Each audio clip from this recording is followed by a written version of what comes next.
فإن الرد على المخالف أصل من أصول الدين وقاعدة من قواعد شريعة رب العالمين، دل على ذلك الكتاب المبين وسنة النبي الأمين صلى الله عليه وعلى آله وأصحابه أجمعين،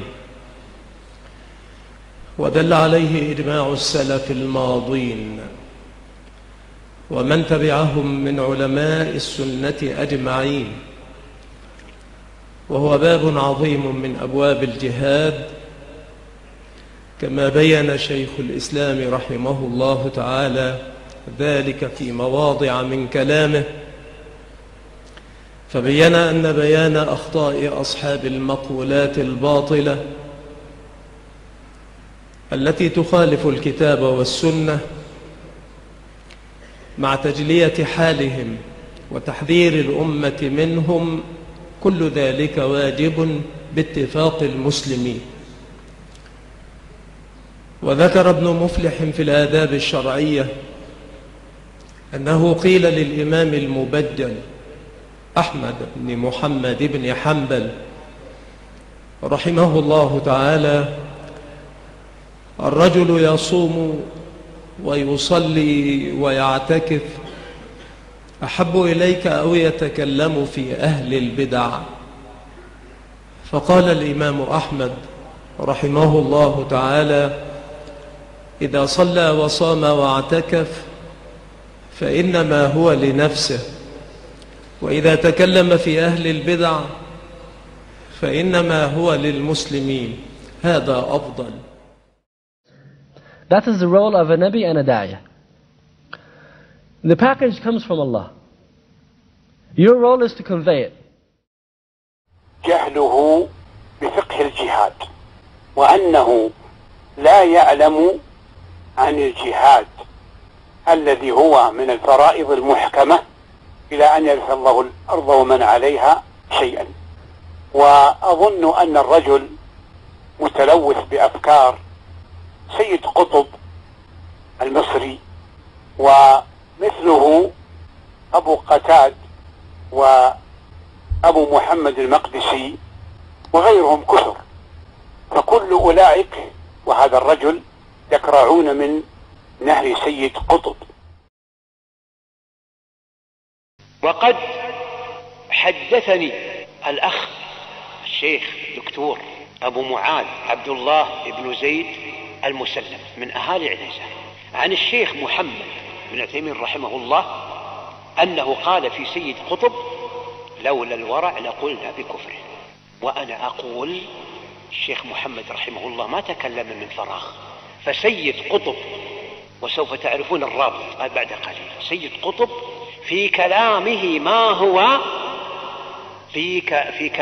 ما هو مجاوز لما هو معلوم تحريمه من الدين بالضرورة وإن شئت فقل، وقع فيما هو ناقض من نواقض الإيمان، تطاول على أنبياء الله، على موسى وعلى آدم صلى الله عليه وسلم، ودعا إلى وحدة الأديان، وعطل الصفات، وقال بوحدة الوجود، وقال بالجبر. يعرف هذا من خبر كتابه التفسير المسمى في ظلال القرآن، وفي الحقيقة ليس في ظلال القرآن أقولها ولا أجد غضبا، هو في ظلال الشيطان. القرآن منه بريء، خذوها عني ولا تتورعوا في التحديد به.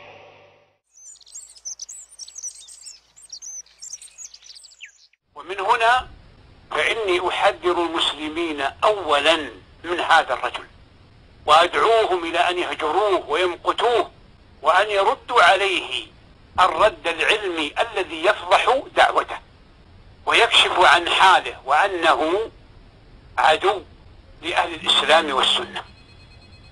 Look, if we go back to the books of the Salaf, alhamdulillah, what we find in those books is sufficient. Al-Barbahari rahimahullah, he compared Ahl al-Bid'ah to what? The aqarib, the scorpions. He said they bury their heads in the sand and they put their tail up. Why? Because the scorpion stings with their tail. When they feel that they have enough power and strength, that is when they strike. So Al-Awlaqi, what he done, he started talking about subjects like stories of the prophets, affairs of the akhirah, the hereafter, subjects that any Muslim would like to listen to. Biography of the Prophet ﷺ, he spoke about the Sahaba. So naturally what happened? Again, the first question should have been asked before anyone listened to those tapes, who is he? Where did he study? However, many people, they never asked this question, so they started to listen to him. Then they developed a love for him. Al-Awlaqi, like I said, from the beginning, he was takfiri, and at the end, it became clear, walillah alhamd, he was takfiri.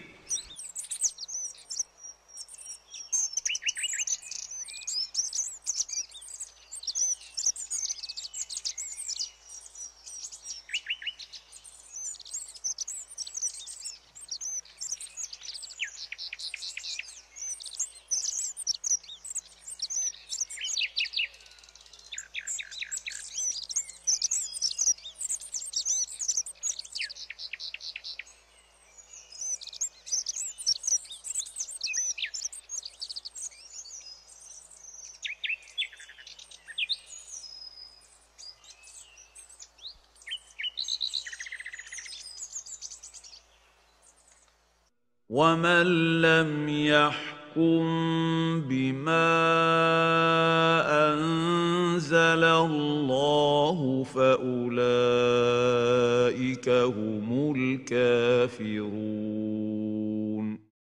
And they say that the rulers today fornicate. The rulers today take part in riba, interest transactions. The rulers today allow satellite TV. The rulers today, they gamble in the casinos. So the rulers today are judging by that which other than that which Allah has revealed. So all of the rulers are disbelievers. Stage one. Same as what they did to Ali. Same as what they did to Uthman. And those companions didn't commit major sins in the first place. Here, they say that the rulers today, and they have said this in every generation up until the time that we are living in, the rulers today are committing sins. They are judging by other than what Allah has revealed. Therefore, they have left the fold of Islam. They are heretics outside the fold of Islam. Step one.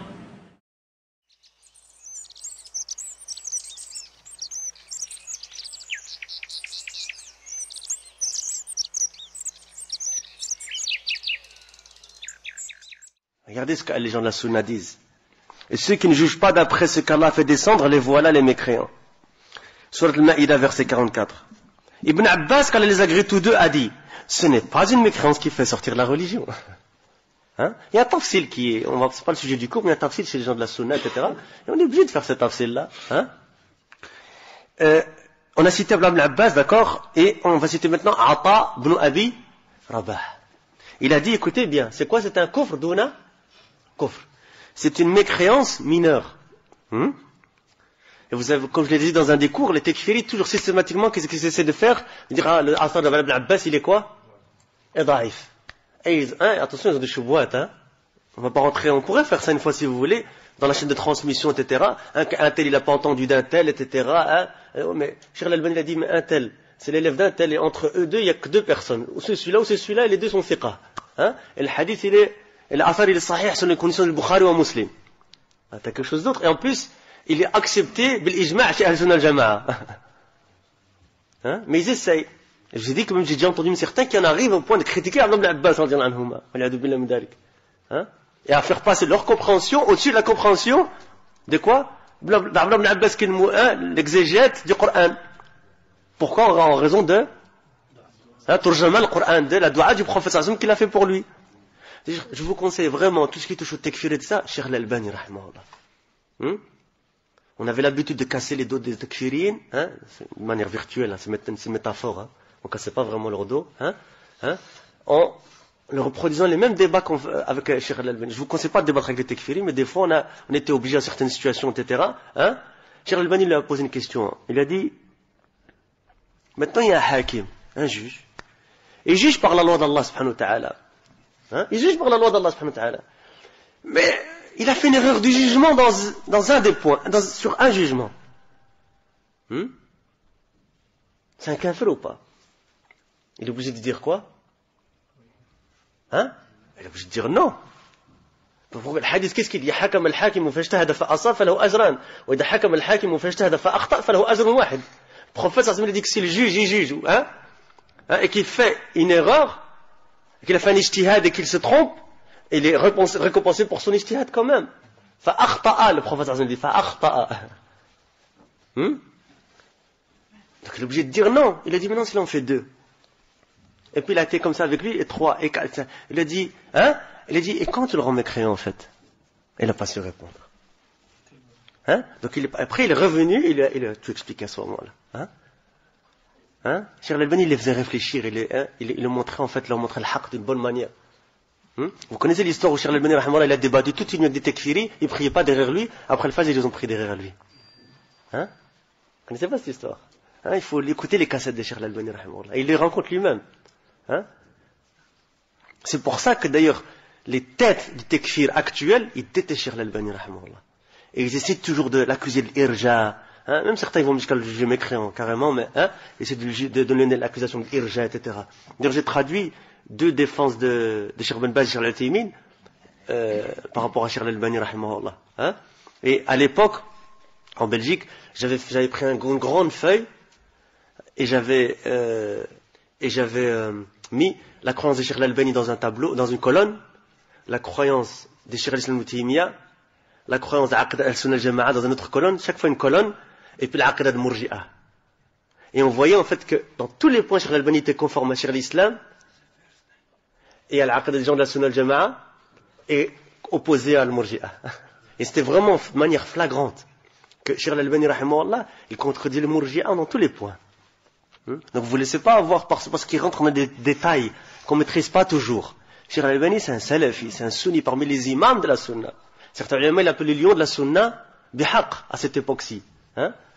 Et parmi les gens qui l'ont accusé de cela, c'est Safar Hawali, Salman Aouda et ces gens-là. Pourquoi? Parce que Cheikh Al-Albani les a réfutés. C'est quelqu'un qui vous dit Cheikh Al-Albani al-irja, éloignez-vous de lui comme de la peste. C'est soit quelqu'un qui ne connaît pas, qui écoute. Ce que disent les hizbiyoun, celui-là c'est facile, qu'est-ce que tu lui dis? Tu lui montres les paroles de l'ulama, il va comprendre. Soit c'est un hizbi, écarte-toi de lui. Même s'il se revendique salafi, même s'il dit du matin au soir je suis salafi, écarte-toi de lui. من أصعب المسائل فضيلة الشيخ المشكلة عند الشباب أو بعض الشباب مسألة تحكيم القوانين الوضعية فنرجو التوضيح فيها حفظكم الله تعالى. هذا وضحه العلماء وأقرب شيء تفسير ابن كثير رحمه الله يقول الذي يحكم بغير ما أنزل الله إن كان يرى أنه أحسن من كتاب الله وأن حكمه أحسن من حكم الله أو أن حكم غير الله مساو لحكم الله وأنه مخير إن شاء حكم بما أنزل الله أو حكم بغيره على التخيير فهذا يحكم بكفره بلا شك، هذا كافر بالإجماع. أما إذا كان يعتقد أن حكم الله هو الحق وأن القانون باطل ولكنه يحكم به لهوى في نفسه أو طمع يناله فهذا ظالم وفاسق، لكن لا يحكم بكفره لأنه يعتقد أن حكم الله هو الواجب وأن حكم غيره باطل، ولكنه فعل هذا إما لتحصيل وظيفة وإما لطمع من المطامع، وهو عقيدته باقية، عقيدته في كتاب الله وأنه هو الحق وأنه هو الواجب الحكم به، عقيدته باقية، فهذا يفسق ولا يحكم بكفره. نعم، لأن هذا كفر عملي. نعم.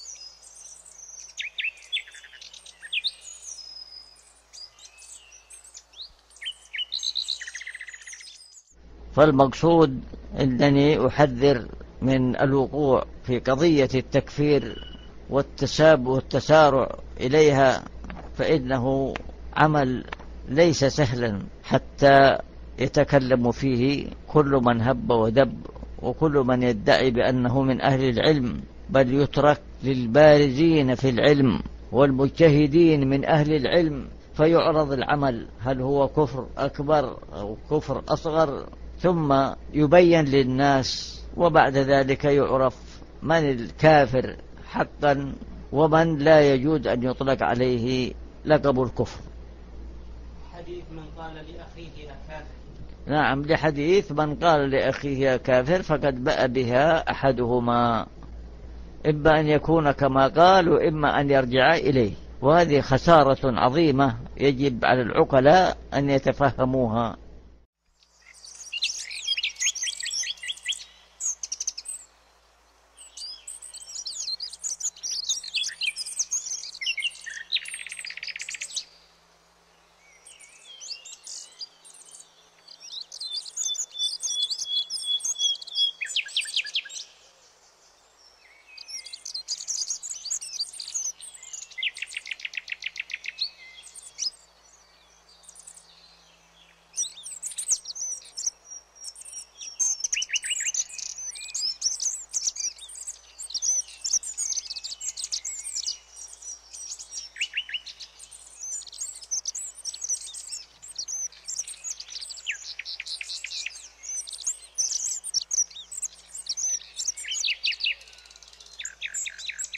ولهذا جاء في سيرة الإمام أحمد رحمه الله تعالى أن نفرا من علماء بغداد جاءوا إليه رحمه الله في بيته، وأخذوا يحدثونه عن الواقع الذي يعيشونه وما كان من ولي الأمر إذ ذاك من القول بخلق القرآن وبعض الأمور التي ألزم الناس بها، فكانوا يستأذنون الإمام أحمد رحمه الله ويعرضون عليه نزع اليد من الطاعة، ويعرضون عليه الخروج على ولي الأمر، ويقولون فعل وفعل وفعل، يذكرون له أمورا. فناظرهم رحمه الله ساعة بالأحاديث والآثار، وأخذ يسوق لهم من الحجج والآثار ما يبين لهم خطأ الأمر الذي هم عليه. وكان مما قال، وهو الذي يعنينا في موضوعنا، قال: انظروا في عاقبة أمركم ولا تعجلوا.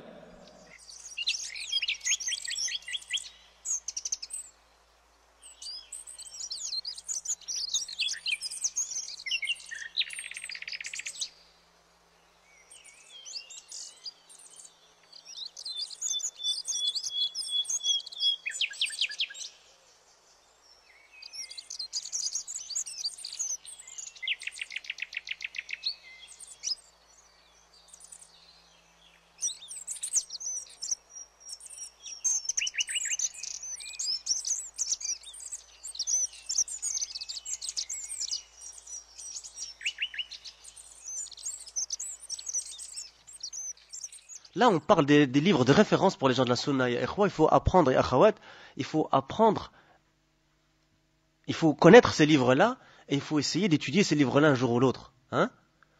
Tahawi, rahimahullah, c'est un livre très important. L'aqidat al-Sunnah al-Jama'a, qu'on appelle l'aqidat tahawiyya, l'aqidat de l'imam al-Tahawi, qui a écrit ce livre. C'est pour ça qu'on l'appelle al-Tahawiyya. Et cette Tahawiyya, il est expliqué par Ibn Abil Izz al-Hanafi, rahimahullah, et il y a une très bonne édition avec les annotations de Cheikh al-Albani et Cheikh Ibn Baz. Et il dit, rahimahullah, ça c'est la parole de lui-même, Tahawi lui-même, rahimahullah. Je la traduis. Et nous ne voyons pas la rébellion contre nos gouverneurs et nos gens qui détiennent le commandement, et ce même s'ils sont injustes. Et nous ne faisons pas d'invocation contre eux. Et nous n'arrêtons pas de leur obéir. Et nous voyons que leur obéir, c'est obéir à Allah, et ce de manière obligatoire. C'est prescrit, faridatan. Tant qu'il ne commande pas de faire un péché, et c'est ça la condition. Et nous demandons à Allah qu'il soit vertueux et en bonne santé. Ceci est la parole de celui qui a écrit la Tahawiyya. Et son explicateur a rapporté les preuves. Qui écrit l'explicateur, comme j'ai dit, Ibn Abil Izz al-Hanafi al-Dimashqi. Retenez les noms, ya ikhwa. Donc, qu'est-ce que nous dit Ibn Abil Izz al-Hanafi, rahimahullah, en explication de ce passage de l'imam al-Tahawi, rahimahullah? Tandis qu'au fait de leur obéir, et ce même s'ils sont injustes, c'est parce qu'il y a dans le fait de ne plus leur obéir des maux, pluriel de mal, beaucoup plus nombreux que ceux causés par leur oppression. Mais de plus, il y a dans le fait d'être patient quant à leur oppression une purification des péchés et une multiplication des récompenses, car Allah ne nous les a envoyés qu'à cause de la corruption de nos propres actes. Et la récompense est du type de l'action. Nous nous devons donc de faire des efforts et de demander pardon et de nous repentir et de réformer nos actions.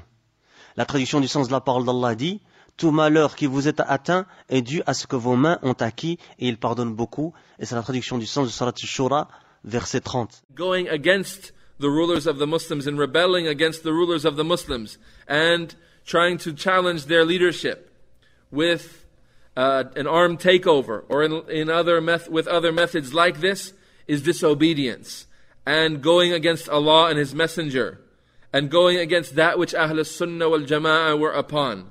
So then the obligation is to be patient upon the obedience of Allah and to give or to obey, to hear and to obey the rulers of the Muslims even while they are oppressive. And Ibn Taymiyyah rahimahullah ta'ala, who it's common that you find the people, this is from me, this comment, it's common you find the people who follow the methodology of the Khawarij, who always, they make the focus of their speech the rulers and how we have to rebel against them.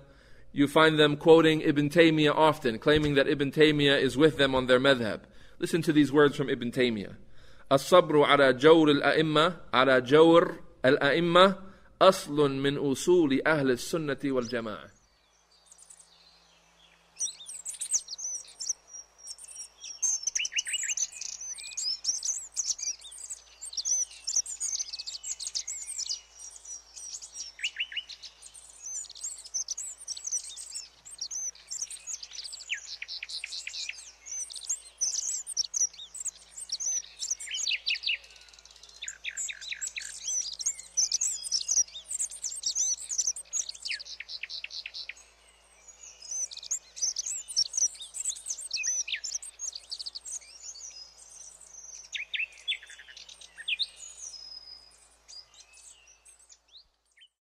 ومما جاء في هذا المعنى من الأخبار التي تروى في التاريخ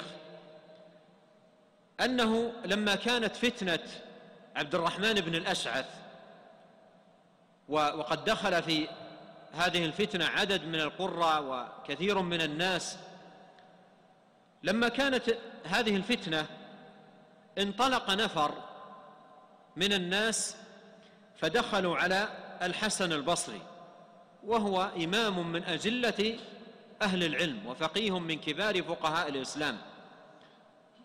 دخلوا على الحسن البصري فقالوا: ما تقول في هذا الطاغية، أي الحجاج، ما تقول في هذا الطاغية الذي سفك الدم الحرام وأخذ المال الحرام وترك الصلاة وفعل وذكروا من أفعال الحجاج، وذكروا له من أفعال الحجاج. فقال الحسن البصري رحمه الله تعالى: أرى ألا تقاتلوه، فإنها إن تكن عقوبة من الله، أي تسليط الحجاج، هذا التسليط إن تكن عقوبة من الله فما أنتم برادي عقوبة الله بأسيافكم.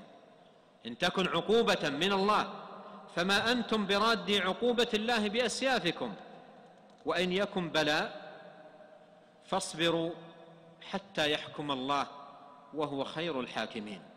فخرجوا من عنده وهم يقولون نطيع هذا العلج، خرجوا من عنده وهم يقولون نطيع هذا العلج. فلما تأججت الفتنة في نفوسهم، عندما يقول العالم قولا لا يوافق أهواءهم ولا يمشي مع ميولاتهم وتوجهاتهم رأسا يطعنون فيه. والطعون ممن أشربوا الفتنة في أهل العلم لا حد لها في قديم الزمان وحديثه، ربما رموه بمداهنة، ربما رموه بعمالة، ربما رموه بأوصاف وألقاب لا حد لها.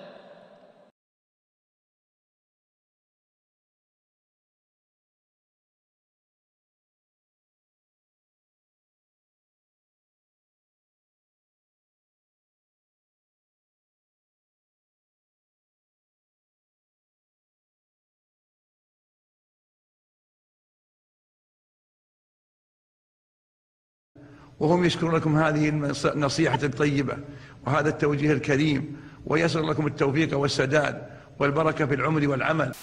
نسأل الله تعالى أن يعينهم على حسن الرعاية، وأن يصلح لهم البطانة، وأن يوفقهم لما فيه خير الدنيا والآخرة، إنه على كل شيء قدير. هل من السنة الدعاء للأئمة جهارا، وهل ثبت ذلك عن أحد من السلف؟ نعم، قد سمعت الفضيل بن عياض الآن اللي قرأناها الآن، قال لو علمت ساعة صالحة على طرق الاختصار، لأن إذا صلح الصفا صلح البلاد والعباد. هذا مثل الفضيل بن عياض. نعم. يقول ولو دعا رجل على السلطان خفية بمظلمه فهل يعد مبتدعا؟ نعم، لا يدعو عليه، وإنما يدعو له بالصلاح، يدعو أن الله يصلح حتى يرد عليك مظلمه، هم تدعو عليه إذا دعوت عليه ما تثبت. نعم.